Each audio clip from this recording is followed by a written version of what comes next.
had the oil, they oiled us down. They show you that in Goodbye Uncle Tom, how, you know, they washed the slaves because we just came out of months of being on ships, so we was obviously unclean. We was in our own urine and stuff like that. So they took us off the ships.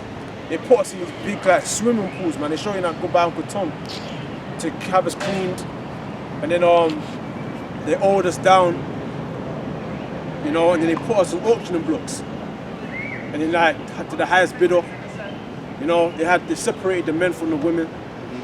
You know, a lot of women were being raped on the slave ships because it said, I shall send a nation against you from far, that shall neither spare the old or the young. So Esau, because you think that Esau is just raping women. Esau is raping men and little boys, because the movies always depict him raping like girls or women. Because they try to depict Esau, they don't want Esau to depict him as, they don't want to depict themselves as a vulgar, like real degenerate race of people. So they're just gonna say that, yeah, he was raping, it was just the women. No, it was far worse than that. You know, especially in the Jamaican islands, man. That's why the Jamaicans are so against homosexuality. You know, being a batty man or a chichi boy. You know, they got these terms that everybody knows about. It's because Esau, the so-called white man, was raping a lot of young Judite Benjamite boys. They were sodomizing them. So you had a thing called butt breaking. Okay, which is something that I just recently kind of knew about. Okay, how they would rape the men right in front of their families, or in front of the whole congregation. Yeah, they'll take the biggest Jake and rape him right in front of the rest of the Jake. But that's Esau. That's the legacy of the so-called white man. That's what they have to be proud about. So it says that we were sold to these people. We sold, and the Lord, it says, by ships we were sold as bond man and bond women. Okay, and what it said that the Lord would take us out of the place where we've been sold. Yeah. Which is what the North Country. It says that we shall no more say that the Lord brought us up out of the land of Egypt. But it said that the Lord has now brought us up out of the North Country. I think that's in Jeremiah, man. Yeah, I told the brother to get that at you. Jeremiah. Jeremiah 16. Jeremiah 16. The word of the Lord, Yahawah, came also unto me, saying, Thou shalt not take thee a wife, neither shalt thou have son. No, it's Isaiah 16 and 14.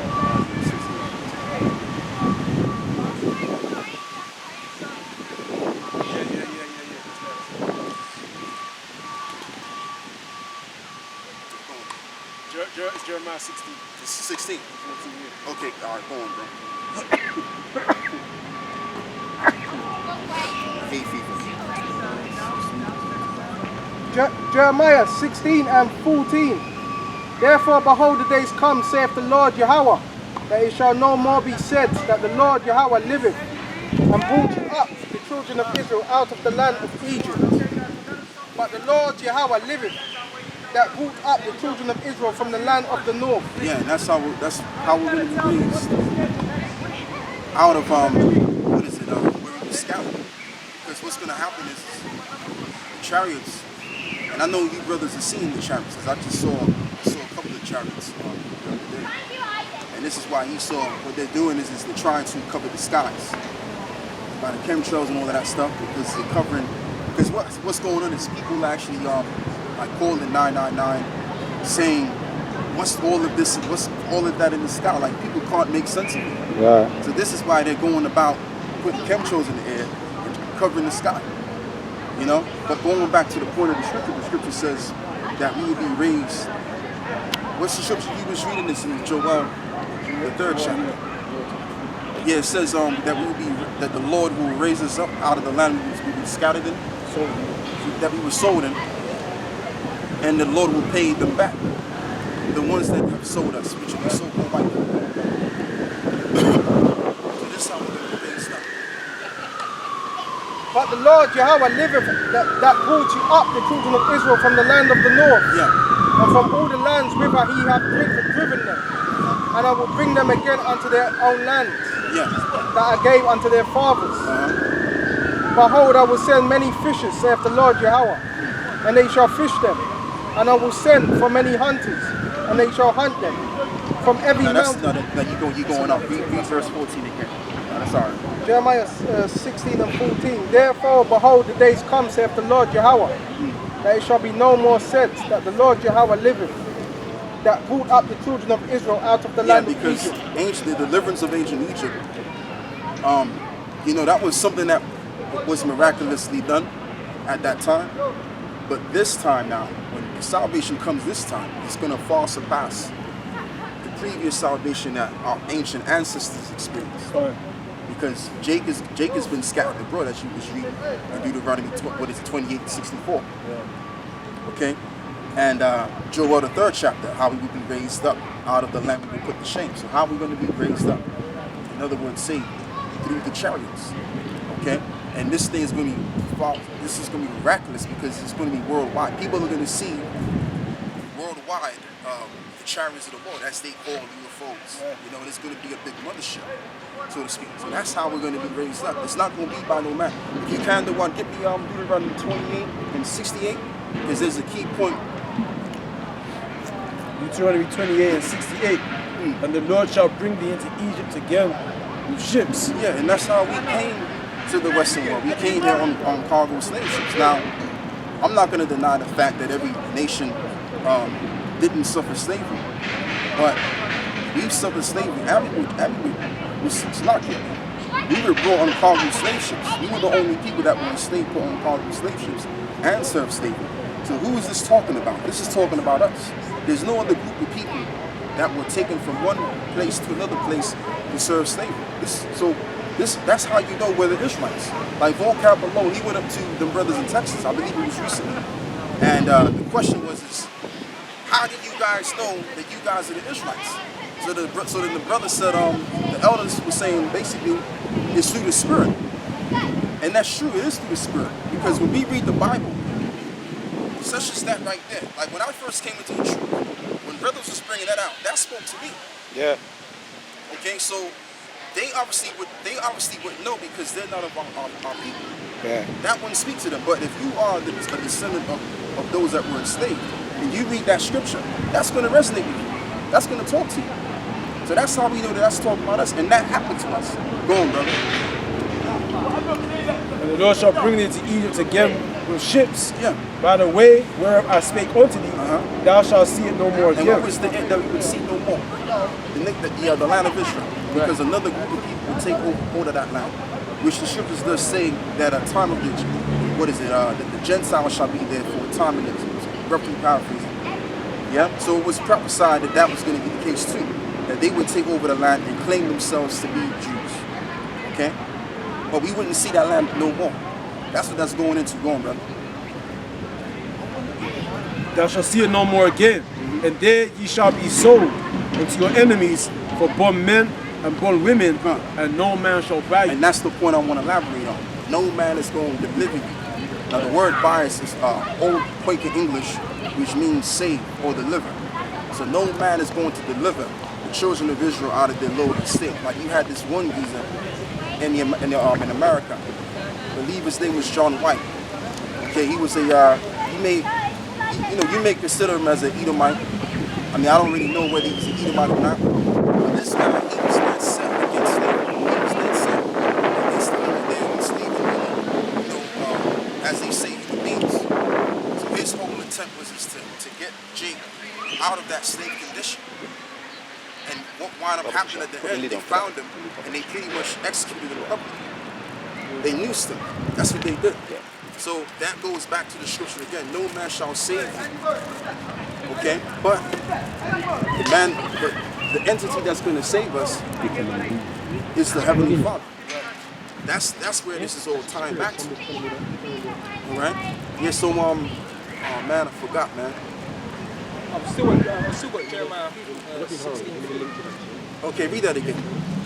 This is Jeremiah. Actually, you can read that again, because that goes with This is Jeremiah Don't be stupid. 16 I know you mean. and 14. Yeah. Therefore, behold, the days come, saith the Lord Yahawah, that it shall no more be said that the Lord Yahawah liveth, that brought up the children of Israel out of the land of Egypt. But the Lord Yahawah liveth, that brought up the children of Israel from the land of the north. Yes. and from all the lands whither thou hast driven them. Right, so that's how the Lord is going to be magnified. He's going to be magnified and delivering the elect of all of the four corners of the earth. This is going to be far greater and more miraculous than the previous salvation that we've experienced in ancient Egypt. Okay? So this is something that our people ain't seen. Our people are seeing it now, but they're not seeing what's going to take place in the future. And they don't understand that we're prophets. We're not just regular jakes who see in the street.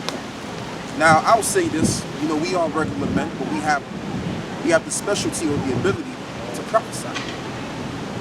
So this is why in the scriptures, whenever there was an issue, whether it was a war, you would go, you would go to the prophets, you know, to get the intel, what to do and what not to do. Okay, same thing with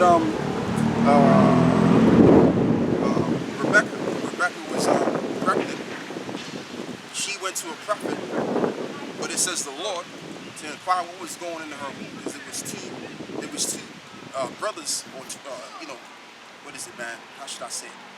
Fraternal twins fighting in the womb.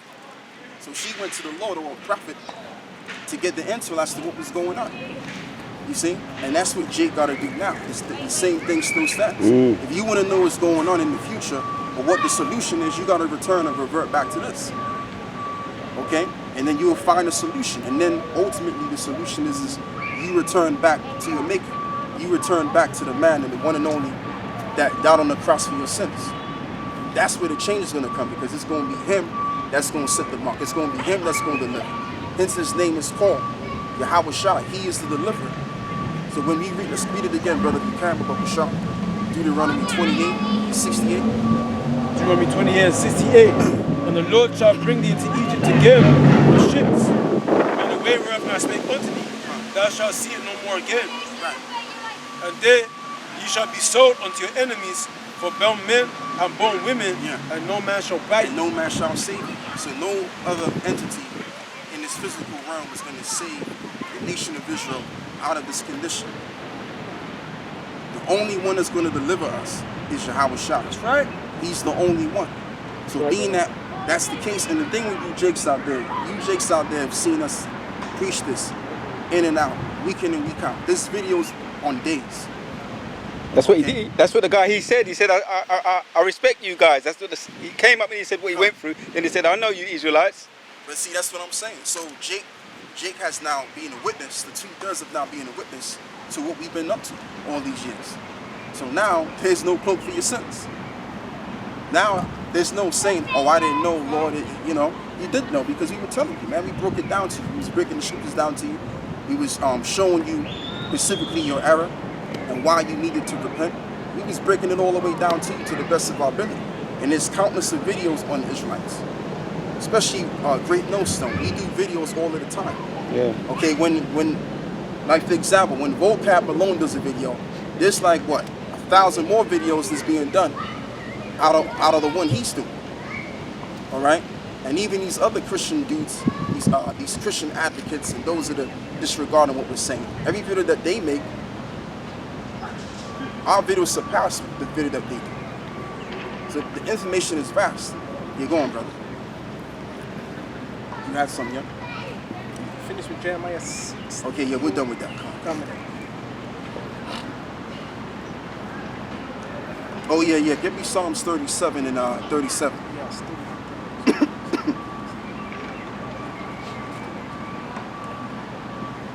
Okay, this is Psalms 37 and 37. Mark the perfect man, and behold the upright, for the end of that man is peace.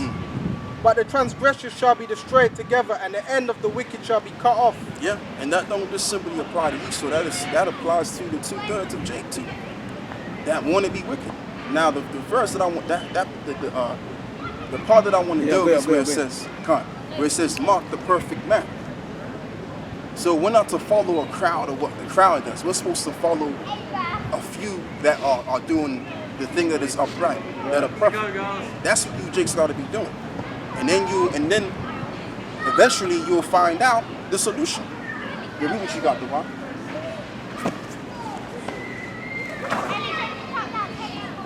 This is Isaiah chapter 52 verse 10. The Lord have made bare his holy arm in the eyes of all the nations, and all the ends of the earth shall see the salvation of our God. That's heavy, man, that's heavy. That goes right along with Jeremiah 16 and 14. If you want to, hey, speak on it, brother. Because it says his holy arm.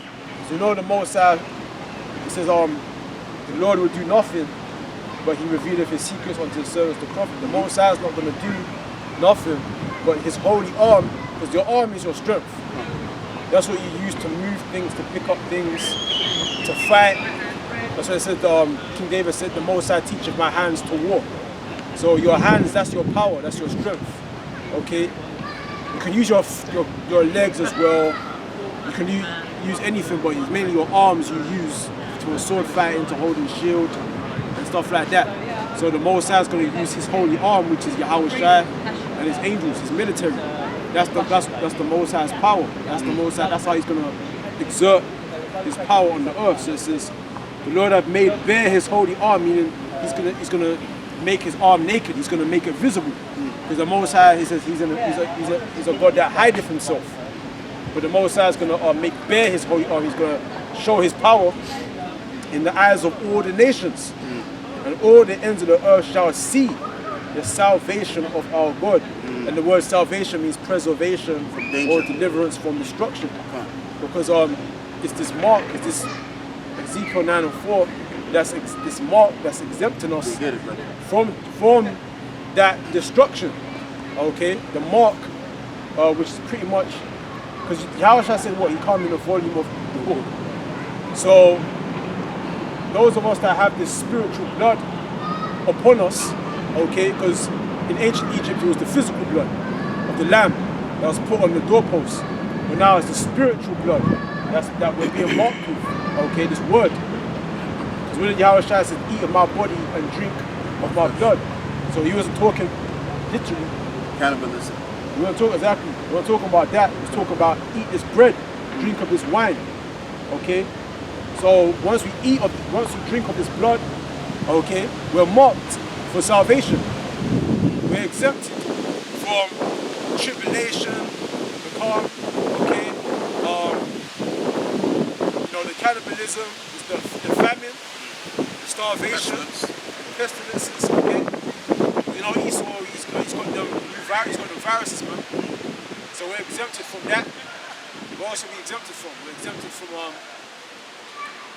the FEMA camps, We're exempted from all these judgments, okay? And last and finally, that nuclear, the second death. He said, he that keepeth my words shall be saved from the second death. I mean, that's some revelations. But what precept? Ezekiel 9 and 4. And the Lord Yahawah said unto him, go through the midst of the city, through the midst of Jerusalem, and set a mark upon the foreheads of the men that sigh and that cry for all the abominations that be done in the midst thereof. And to the others he said in mine hearing. Right, so it said set a mark upon them that sigh and that cry. So a criteria that you need to have to receive that mark is that you have to be against this wicked society, man. You gotta be sighing and crying for these abominations. You gotta be like Lot when he was in Sodom and Gomorrah and he was vexed with the filthy conversation of the wicked, man. Your spirit, your soul has to be at odds, man, with this place. You have to be against this place, man. You literally have to be mourning inside. And you see that when you go on YouTube, you see a lot of jakes, man, on YouTube, and they're complaining about, mainly obviously the black woman and, how to get power and, money, how to stay on your purpose and stuff like that. But they're moaning, they're sighing and crying, but there's no of a righteous kind, man. You know what I mean? They're not seeking salvation. They're trying to find their life here. Calm. That's the problem. You get what I mean? That's the problem, because this place is polluted. It's destroy you. Okay? Yeah. So when you hear the prophets, because everyone's heard of the prophets, right? Everyone's heard of the Israelites. So when you hear this word, when Yahawashi is knocking at your door, you gotta be able to open so Yahawashi can come in and give you his blood, man, and give you his flesh. That's beautiful, brother. And you gotta eat him, man. You gotta eat him alive, man. You gotta munch at them arms. You gotta munch them toes too. You gotta roast it. You gotta roast it. Brothers are going, the brothers here who ain't meant to receive it, they're going to bug out about that. You gotta roast Yahawashi, man. You gotta put him in the grill. Barbecue Yahawashi, man. Sauce. You get that sauce, yeah. That saute sauce, man. What else, man? Got precept, Seasoning. The jerk seasoning. Eat how you do it, man. Yeah. We don't Eat it raw. Precept. We don't mean that literal, man. no, We just mean, because you know Jake is simple, man. Jake is real simple, you know? Precept up. Numbers 23 straight to the point. It says, surely there is no enchantment against Jacob, neither is there any divination against Israel. According to this time it shall be said of Jacob that of Israel, what hath God ought? Because you were saying about inhaling or taking in now, Yahawashi. This is going to be the outcome. There'll be no enchantment. There will be. Right. We have a hedge around us, Exempted. a protection. Right. We're exempted. You know, no evil. It says, the eyes of the Lord is upon those that fear Him to keep them alive in famine. And I got a precept similar to what you're speaking about. It ain't quite that, but it's similar. This is Psalms 34 and start at 17. The righteous cry, and the Lord Yahawah heareth them and delivereth them out of all their troubles. hold on, Psalms 31. There was more as well. There's 2 boxes apart here. Well, that might have another precept. Psalms.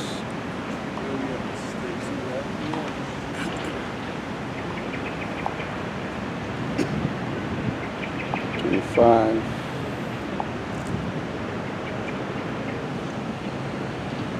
Where's the one where it says,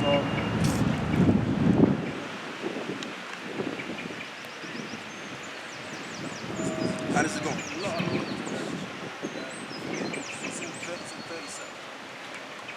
How does it go?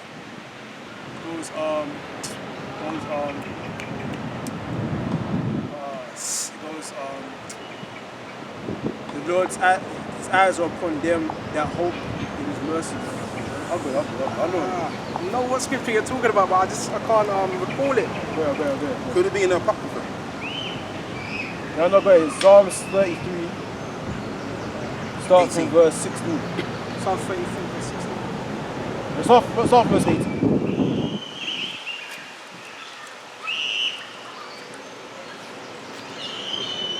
Okay, this is Psalms 33 and 18.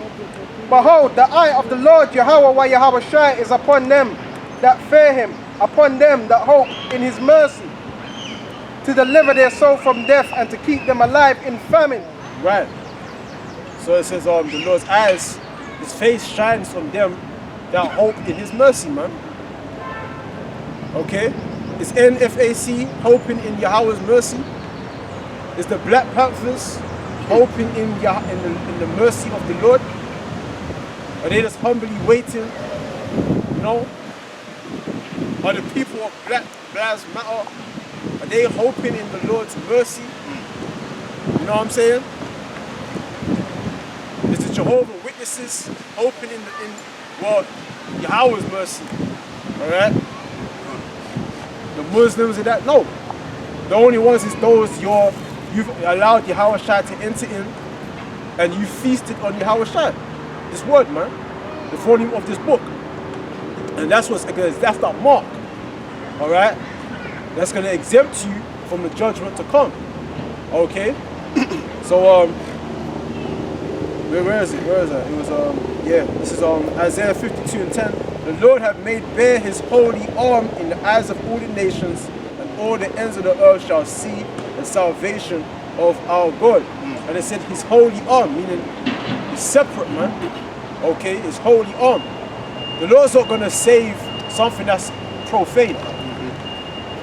Because holy is separate from things, the Most High divided things holy from profane. He's only gonna save. No, talk, go on. So like it, He's only going to save those that are holy. What did the Lord say? He said, be ye holy as I am holy. Come. Right? And how do you make yourself holy? The scriptures. And that goes back to Psalms, the first chapter. Blessed are those that stand not in the counsel of the ungodly. Get that. Psalms 1, verse 1. You know? Because the brother's right, man. And I wanted, and that's heavy you brought that out, because I wanted to bring that scripture to the mix too, because that's how the Lord deals with you. Like, for example, when you read about Abraham, what made Abraham holy? Because he was separate from his father Terah. Because Terah and them, they was worshiping the moon god, which that was the thing going all the way back to Mesopotamia in the beginning. All right, so he had to separate from his father, and then that's when the Lord supped with him, he dealt with him. So that's how you become holy, like the brother was saying, because the word holy means to be separate. Okay? The Lord ain't going to be dealing with you if you're among these people. The Lord only deals with you when you become a loner in his eyes. That's how he sups with you. Because basically, even though we're all brothers, but when we go back to the crib, right? Jake used that terminology, man. You know, when you go back to your house, we're by ourselves, man. We don't have no other friends in the world. When I go back to my house, I'm by myself. You know, or I'm with my mother. You know, in some cases, my mother, you know, she's with me, right? So it's like that. I don't have nobody else. The only people that I have is this brother here, this brother here, this brother here, and this brother here. I don't have nobody else. and I like it like that, because I can focus on what I need to be doing in terms of the truth. Because think about it. If you have friends in the world, how could you focus on the truth? You couldn't focus on the truth. Because your friend in the world, he has a different, he has a different agenda in his life. You have a different agenda in your life. He may have a different belief system. Different spirit. Yeah. And that too. I got a precept for that. What I don't need to go off topic, but the point being is you are separate from this world so that you can become a man of the Lord. That's how that goes. Go on. Psalms 126. Yeah. 1 says, the songs of decree. When the Lord turned again the captivity of Zion, we were like them that dream. Yeah. Then was our mouth filled with laughter, our tongue with singing. Then said they among the heathen, the Lord hath done great things for them. Yeah. The Lord hath done great things among the heathen. It's all good. Last one. All of the verses are good. 6. He that goeth forth and weepeth, beareth precious seed, shall doubtless come again with rejoicing. Bringing the precious seed. The precious seed is the brothers you see that are awakened to this truth. Go on. Rejoicing bringeth his sheaves with him. Exactly. So that's how the Lord was going to get down. He's going to show his salvation, like you just read. The hands of Nathan, what is it? His hands, Holy arm, yeah. his holy arms is going to be seen amongst the other nations, Right. so to speak. So that's how the salvation is going to come by. That's how things are going to change.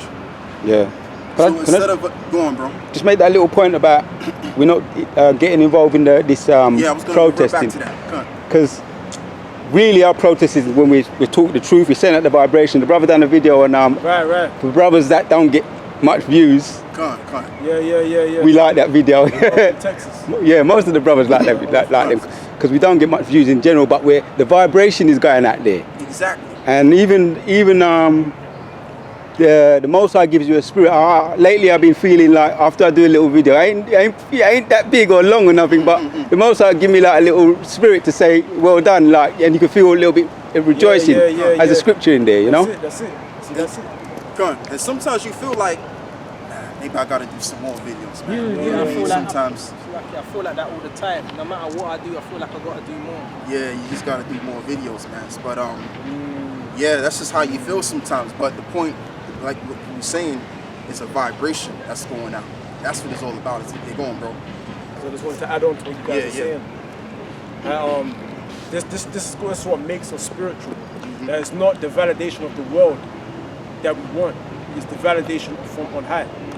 You know what I'm saying? That you always got to keep your mind on the Lord, man. It's your relationship with the Most High that when you do a video, you want the Most High to recognize that, man. because that's your salvation, man. Exactly. You know what I mean? And it's really guys that get loads of views, man. Like if you check Jake niggas in the world on YouTube, they got like 1K, 2, 4K, 59K, sometimes 15K. 15K, and the majority of them people, they're all niggas, man. You know, so it's not quantity that you want, it's quality. For somebody to have clicked on your video and watched it, that person obviously must be concerned with things to do with God, man. You know what I'm saying? So those like that's probably people of the elect. You know what I'm saying? That's right, man. And I mean, you know, you got some brothers in Great Millstone that get a lot of views, you know. But every brother's got a different talent and gift. So just because you're a brother that has less than no views, hey, that's just the Lord gave you your portion of talent. You know, there's nothing wrong with that. Hey, you know, I'm gonna just keep it real. Like sometimes when I do my videos, I don't get the views that I desire. You know what I'm saying? Like sometimes I might get 11. You know, half of the times I might get like 40 or 50 views. But if I get 40 or 50 views, I'm good. I'm all right with that. Oh yeah, one more point, Akim. Who was saying it? Elder Manata's South Carolina. He was saying that Esau does play with the views as well. Yeah, he does that. So because you may be a real threat, why he plays with your views. So that's something that I took into consideration. If you might be a real threat, not to say that brothers who have a lot of views ain't a threat, but the Most High or the angels are preserving us and training us for a time when we may be really like going to get a lot of views, but until that time, he's training us and we're learning. I learn it each time I do a video. I learn and I say I missed something out and I go back and I correct it. And so the Most High is training us by not making us be extra out there at the moment. Because if that happens, you're gonna get too proud. Right. So everything happens in due time.